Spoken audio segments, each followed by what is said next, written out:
kalau kaum intelektual sekalian. Wah, gila gila gila gila gila. Luar binasa. Jadi guys, ada kejadian yang sangat-sangat membagongkan di Iran, di mana ada seorang penyanyi, nyanyinya itu bukan konser tapi di YouTube. Dia nyanyi di YouTube, tidak menggunakan hijab, lalu dikasih hukuman cambuk 74 kali, guys. Wow, luar biasa. Padahal nyanyinya di YouTube, gak ada orang yang nonton, cuman direkam aja di dalam ruangan gitu.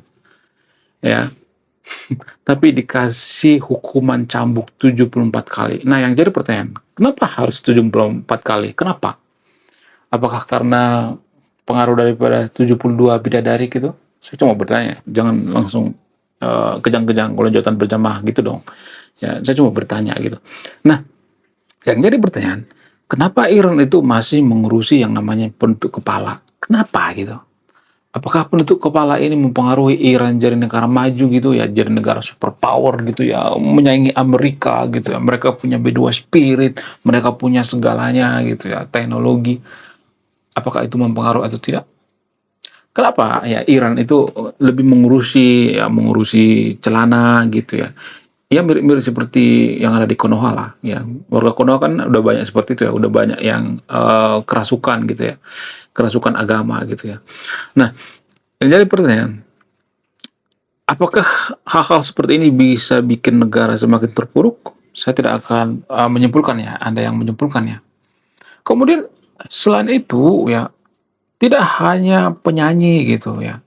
Ternyata atlet-atlet di Iran juga banyak yang kena hukuman. Jadi di video ini saya tidak akan berpihak pada siapapun ya. Saya akan bongkar sampai ke akar-akarnya.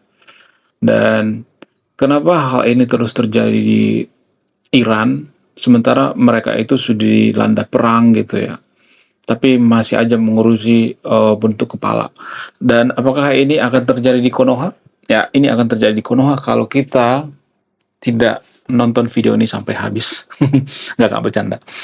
Jadi saya akan bongkar sampai ke akar-akarnya. Saya tidak berpihak pada siapapun di sini. Ya, saya benar-benar netral. Saya tidak memojokkan agama apapun di sini. Saya ngambil dari sudut pandang edukasi. Jadi guys, setelah saya riset, saya menemukan fakta yang sangat-sangat luar biasa. Apa itu faktanya?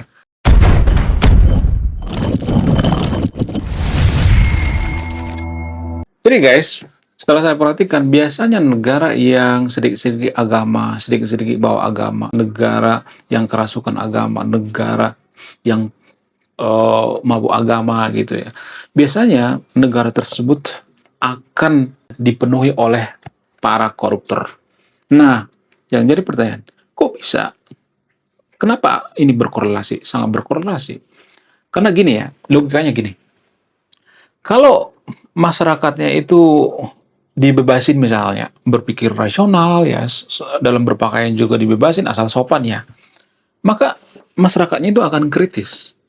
Nah, kalau masyarakat sudah kritis, maka pemerintah tidak akan bisa korupsi. Nah, itu logika sederhana ya. Nah, gimana caranya supaya masyarakat kita itu tidak kritis? Caranya, kasih mereka dogma-dogma agama. Gabungkan agama dengan negara. Nah, itulah yang terjadi di Iran. Tapi disclaimer on ya, nggak semuanya seperti itu ya. Tapi rata-rata negara yang paling korup di dunia ini menurut data ya.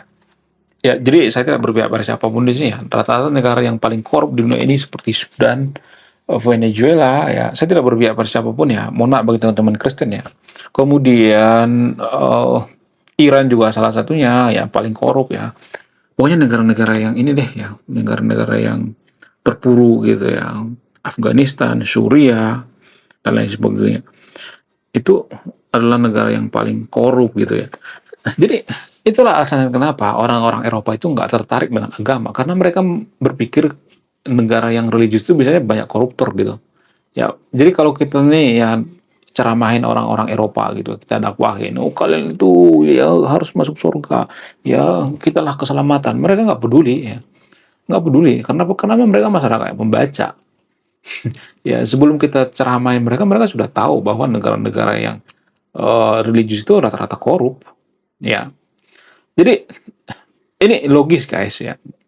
Kenapa Iran itu lebih fokus mengurusi yang namanya untuk kepala, mengurusi hijab, mengurusin eh, mata kaki gitu ya, celana pendek, celana cingkrang dan sebagainya.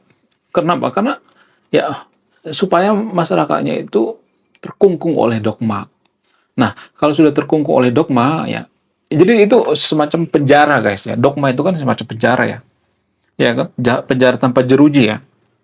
Ya, kita tuh punya dogma itu ya yang dikunci di penjara itu pikiran kita, bukan penjara yang sebenarnya ya. Ya. Jadi kalau suatu masyarakat itu ya dikunci ya, terus gitu tidak dibebasin sama seperti Eropa. Eropa dulu pernah mengalami zaman kegelapan. Ya Eropa dulu tuh sama seperti ya negara-negara yang ada di negara-negara yang korup gitu ya. Bahkan pemuka agama berkali-kali saya mengatakan pemuka agama di Eropa dulu banyak yang korupsi juga ya. Mereka kong kali kong dengan penguasa gitu ya. Ya, makanya Eropa itu takut dengan orang-orang yang mabuk agama. Mereka berpikir orang yang mabuk agama itu adalah orang yang paling berbahaya. Ya karena mereka bisa bikin negara tidak maju, mereka membunuh atas dasar agama, mereka berani gitu. Jadi itu orang yang paling berbahaya. Saya sangat menghindari orang yang mabuk agama. Saya tidak mau berteman dekat dengan orang yang mabuk agama. Itu penyakit gitu. Boleh beragama, jangan berlebihan gitu. Ya, boleh minum alkohol, tapi jangan berlebihan. Kalau sudah berlebihan bisa ini kan, bisa ribut, berantem gitu ya, bisa nalarnya ini kacau gitu ya. Agama juga seperti itu, sama seperti alkohol gitu. Kita mengkonsumsi ya biasa aja gitu, jangan terlalu berlebihan gitu. Ya kalau sudah berlebihan itu ya parah banget ya. Kemudian ya selain itu, kalau saya perhatikan ya, mohon maaf bagian video saya tidak berpihak pada siapapun ya. Ternyata ya, jadi ini jarang dibongkar guys ya. Ternyata ini disengaja guys, by design. Disengaja oleh siapa? Kepemimpinan daripada Ayatullah Ali Khamenei sengaja dirancang untuk apa? Untuk mempertahankan kepemimpinannya selama-lamanya. Itulah alasan kenapa ya pejabat Iran itu tidak mau langsung menyerah gitu. Karena apa? Karena doktrinnya sudah berakar gitu ya. Bahkan mereka tidak bisa membelah mana yang benar, mana yang salah gitu. Mereka berpikir bahwa ya yang mereka lakukan itu benar gitu ya. Bahkan ya pejabat Iran itu ada yang berpikir kalau misalnya di Iran terjadi kemarau, ya terjadi masalah, maka mereka bisa akan mengatakan, ini karena orang-orang Iran sudah mulai buka hijab, gitu. Ya, itu kan nggak logika yang nggak masuk akal ya. Apa hubungannya? Ya, mohon maaf ya, boleh boleh aja berhijab. Saya nggak melarang berhijab, ya. Tapi jangan sedikit-sedikit. Ini kan pemaksaan namanya. Boleh-boleh aja kita berkeyakinan ya. Misalnya kita meyakini kalau misalnya pakai penutup kepala itu kita masuk surga. Itu kan keyakinan kita, ya itu sebatas keyakinan. Apa sih definisi keyakinan itu?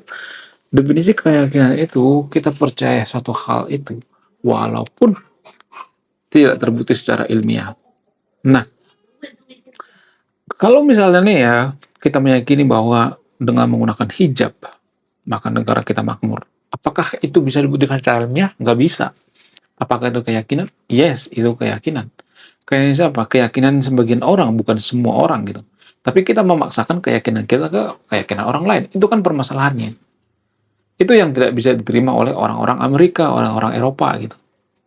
Itu yang tidak bisa diterima oleh negara-negara sekuler gitu. Mereka memisahkan gitu, ya, memisahkan dari antara agama dengan negara. Ya, tapi apakah Konoha nyampe pemikiran sampai ke sini? Kayaknya enggak nyampe ya. Yang ada di pikiran mereka itu, kamu itu jahat, kamu membenci agama gue, kamu tidak peduli dengan agama. Bukan seperti itu. Ya, ya kalau misalnya nih ya kita menganut agama tertentu, kita makin baik, ya makin rasional, makin jujur, saya mendukung. Ya, saya mendukung. Saya mendukung 2000% ya, 100 jempol. Tapi permasalahannya pada kenyataannya kita perhatikan justru negara-negara yang paling religius itu banyak koruptornya gitu, banyak malingnya gitu. Karena mereka bersembunyi di balik kesolehan gitu. Dan mereka bersembunyi di balik agama gitu. Tikus-tikus itu bersembunyi di balik agama. Tapi kalian nggak ngerti itu. Kalian dibodoh-bodohi ya. Ya kalian digoblok-gobloki sama mereka. Kalian ditolol-tololi gitu ya. Ya sementara ya ini jarang dibongkar ya. Banyak pemuka agama yang tidak percaya dengan surga. Ya tapi kamu kerjanya seperti itu ya gimana? Ya kalau pemuka agama itu percaya dengan surga, nggak mungkin mereka korupsi kan? Ya kan? Jadi, please lah, jangan mabuk agama berlebihan gitu ya. Ya boleh-boleh aja beragama, siapa saya nggak larang gitu. Tapi kalau harus ada jaminan agama itu bikin kita baik, bikin kita jujur, ya bikin rasional gitu. Ya menurut kalian gimana? Coba tulis komentar ya. Saya tidak akan berpihak di video ini. Anda yang menyimpulkan. Kemudian, apakah ini menempa Konoha? Apakah ini akan terjadi di Konoha? Yes. Ya, jadi role model daripada Konoha itu adalah Iran. Makanya warga Konoha itu kesel banget kenapa Iran hancur. Karena role model mereka ya Iran. Ya, mereka akan bikin Konoha itu seperti Iran. Jadi negara agama, ya, berkedok republik. Sampai kapan coba kita seperti ini? Nggak ada maju-majunya. Ya, berlebihan dalam beragama. Mabuk agama gitu. Mabuk agama berjamaah. Ya boleh-boleh aja beragama, tapi ya, harus ini dong ya, harus komitmen. Agama itu harus kita bikin kita jujur gitu ya. Jangan beragama tapi nggak jujur. Ngaco itu namanya. Itu namanya merusak agama itu sendiri. Beragama tapi nyolong gitu. Wah, gila, luar biasa. Akhirnya buku kedua dan ketiga gua rilis juga. Buku kedua gua ini judulnya Budi Tanpa Pekerti. Dari judulnya sudah menarik. Dan kisah daripada buku ini sangat-sangat dilematis sekali. Di mana karakter dalam buku ini bercerita, ada dua pilihan yang sangat sulit. Yang pertama, ketika seorang tokoh dalam buku ini tidak bawa-bawa agama saat kampanye, maka dia bisa dipastikan kalah.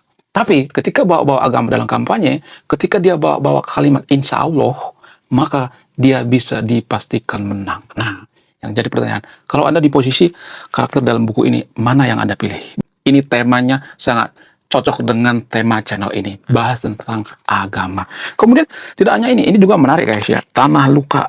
Dari judulnya juga udah kelihatan ya, ini cerita penuh dengan luka. Dimana kisah dalam buku ini ada seorang kiai yang sangat-sangat dilematis. Dia bingung memilih antara menyelamatkan hutan atau menyelamatkan 1000 anak yatim. Jadi kalau Anda di posisi buku ini, mana yang Anda pilih? Nah, yang menarik dari kedua buku ini adalah menggunakan sudut pandang sastra Nobel. Kapan lagi ya kan baca buku yang setara dengan buku Nobel. Wow, luar biasa. Silahkan di check out sekarang juga. Kalau nggak di check out juga nggak apa-apa. Karena saya nulis buku itu bukan nyari duit sebenarnya. Ya, karena saya pengen berkontribusi terhadap kemajuan bangsa kita. Itu tujuan saya nulis buku ya.